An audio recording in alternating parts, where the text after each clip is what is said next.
સાબરકાંઠામાં બીઝેડ કૌભાંડ મામલે ઈડરના શિક્ષકનું રોકાણ હોવાનું સામે આવ્યું છે। સાબરકાંઠાથી આ સમાચાર મળી રહ્યા છે। પત્નીના નામે લોન લઈ શિક્ષકે બીઝેડ ગ્રુપમાં રોકાણ કર્યું હતું, ત્યારે શિક્ષક પરિવારને ગેરમાર્ગે દોરી લોભામણી લાલચમાં ફસાવ્યો।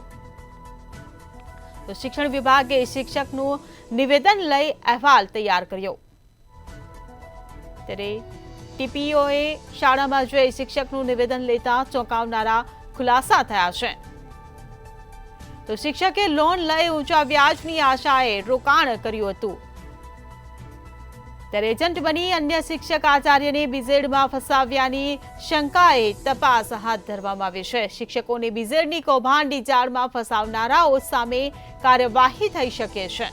શિક્ષણ વિભાગના જ કેટલાક લોકોની સંડોવણીની પણ આશંકા સેવાઈ રહી છે, ત્યારે શિક્ષણના કર્મચારીઓ ગેરસમજ ફેલાવી રહ્યાની આશંકા ફેલાવવામાં આવી રહી છે।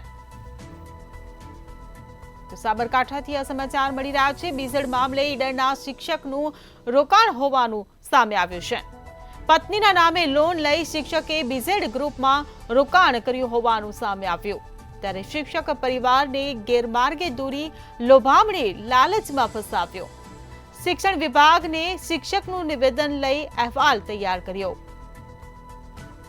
તો ટીપીઓએ શાળામાં જઈ શિક્ષકનું નિવેદન લેતા અનેક ચોંકાવનારા ખુલાસા થયા છે। શિક્ષકે લોન લઈ ઊંચા વ્યાજની આશાએ રોકાણ કર્યું।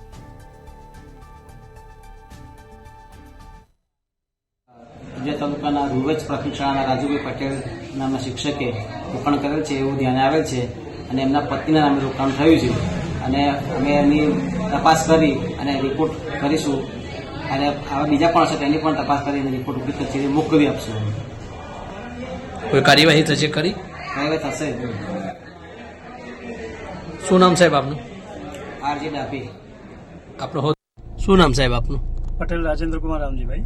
બરાબર, કઈ શાળામાં ફરજ બજાવો છો? રૂવેજ પ્રાથમિક શાળામાં ફરજ બજાવું છું સાહેબ। હાલમાં બીજેડ ગ્રુપનું એક ચાલી રહ્યું છે શિક્ષકોના રોકાણનું એજન્ટનું, તો એ વિશે તમારું બી એક નામ આવ્યું છે, તો એમાં શું? હા, એમાં રોકાણ કરેલું છે સાહેબ।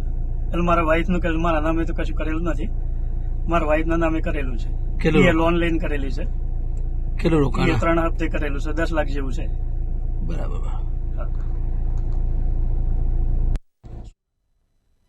તો સાબરકાંઠાથી સમાચાર બીઝેડ મામલે ઈડરના શિક્ષકનું રોકાણ હોવાનું સામે આવ્યું છે।